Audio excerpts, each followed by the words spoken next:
मैं अपनी clinical practice के अंदर एक प्रॉब्लम बहुत ही ज़्यादा देखती हूँ फीमेल्स के अंदर, वो होता है ब्रेस्ट पेन। तो लगभग 70% ऑफ द फीमेल्स ऐसी होती हैं जो अपनी लाइफ टाइम के अंदर ब्रेस्ट पेन की कंप्लेंट को लेकर हमारे पास आती हैं। तो ये जो ब्रेस्ट पेन का प्रॉब्लम होता है ये प्री मेनोपॉजल और पेरी मेनोपॉजल फीमेल्स के अंदर थोड़ा ज़्यादा कॉमन होता है और पोस्ट मेनोपॉजल फीमेल्स के अंदर ये थोड़ा सा रेयर होता है। मेरा नाम डॉक्टर आंचल अग्रवाल है। मैं ऑन्कोलॉजिस्ट और लाइफस्टाइल मेडिसिन फिजिशियन हूँ। जब भी पेशेंट मेरे पास ब्रेस्ट पेन के साथ आता है तो उनके मन में कहीं ना कहीं जो डर होता है वो अंडरलाइंग ब्रेस्ट कैंसर का होता है। तो आपकी जानकारी के लिए, जो भी ब्रेस्ट पेन का पेशेंट मेरे पास आते हैं, मोर देन 90% केसेस के अंदर जो उनका रीज़न होता है ब्रेस्ट पेन का, वो नॉन कैंसरस सिचुएशन की वजह से होता है, यानी कि अंडरलाइंग कैंसर उनके अंदर नहीं होता है। ब्रेस्ट पेन के साथ जब भी फीमेल मेरे पास आती है तो उसके अंदर एक प्रॉपर हिस्ट्री बहुत ज़्यादा इंपॉर्टेंट होती है, क्योंकि ब्रॉडली जो पेशेंट्स होते हैं उनको हम 3 कैटेगरीज के अंदर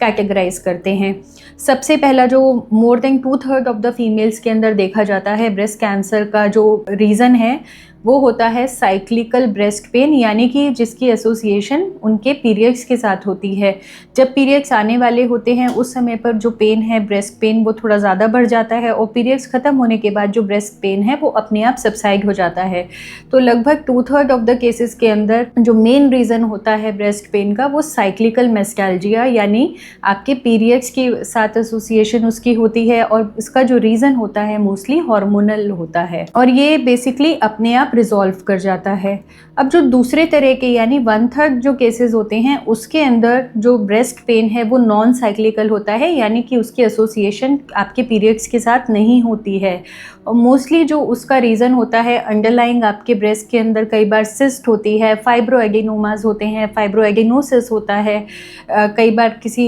चोट लग जाती है, देन एब्सिस हो सकती है, इन्फ्लेमेशन हो सकती है और डक्ट आपकी ब्लॉक हो जाती है जिसको हम लोग डक्ट एक्टेजिया कहते हैं। और कई बार अंडरलाइंग ब्रेस्ट कैंसर के अंदर भी नॉन साइक्लिकल ब्रेस्ट पेन आपको हो सकता है।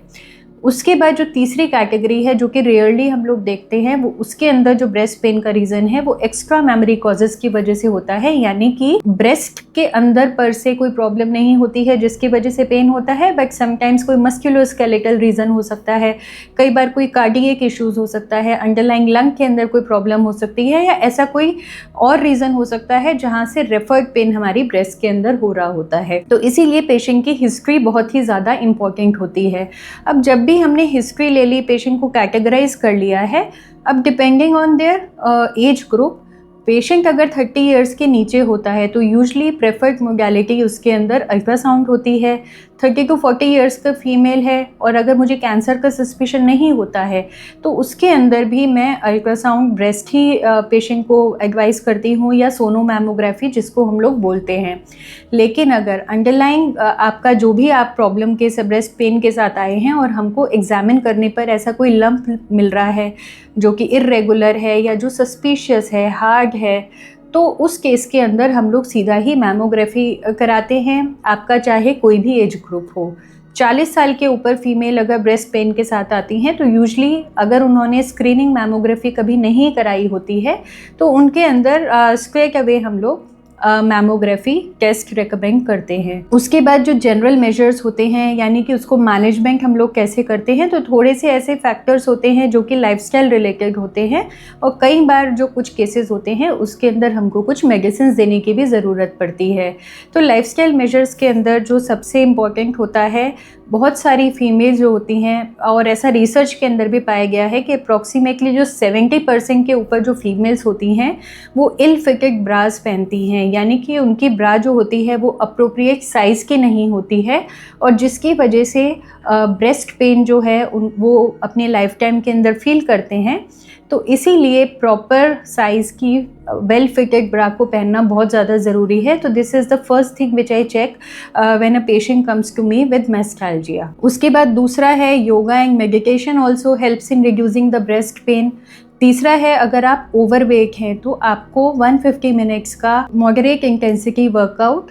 आपको ये लिए बहुत ज़्यादा ज़रूरी है, क्योंकि कई बार जो मेस्टैल्जिया का रीज़न होता है वो बहुत ही ज़्यादा बल्कि ब्रेस्ट भी होते हैं। तो जो वॉक है या किसी भी तरह का जो फिज़िकल एक्टिविटी है वो आपके वेट इश्यूज़ को भी मैनेज करने में आपकी हेल्प करता है, और otherwise also it reduces the risk of breast cancer. और साथ ही अगर आप किसी भी तरह की फिज़िकल एक्टिविटी करते हैं तो वो एंडोर्फिन्स हमारी बॉडी के अंदर रिलीज़ करते हैं, जिसकी वजह से अगेन हमारा जो पेन है वो हमें कम फील होता है। उसके बाद बहुत सारे डाइटरी मॉडिफिकेशंस होते हैं, specially if you are obese और ओवरवेट फीमेल, तो आपको जो प्रोसेस्ड फूड है उसकी कंजम्पशन कम करनी है। You should incorporate more of whole grains, fruits, nuts, vegetables, pulses and legumes in your diet. और जो प्रोसेस्ड फूड है उसका कंजम्पशन काफ़ी कम करना है। This also helps in reducing your breast pain और मेस्टैल्जिया। उसके बाद अगर इन सब मेजर्स के बाद भी आपका ब्रेस्ट पेन ठीक नहीं होता है, then there are specific medications which we prescribe after checking you.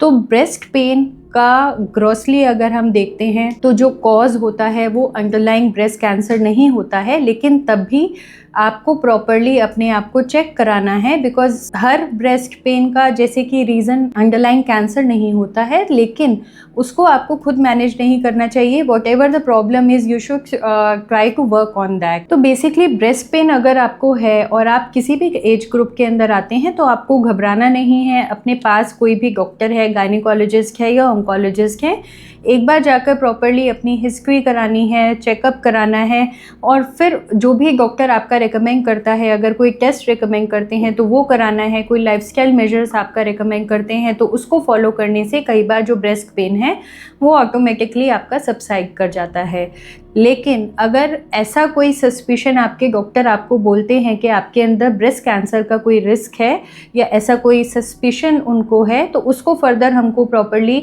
Investigate कराना चाहिए विद एफएनएसी और biopsy, what ever your doctor is suggesting, depending on कि वो उस समय पर क्या फील कर रहे हैं। कैंसर से जुड़ा आपका कोई सवाल है तो आप बायो में दिए गए लिंक के ऊपर क्लिक करके हमसे कॉन्टैक्ट कर सकते हैं।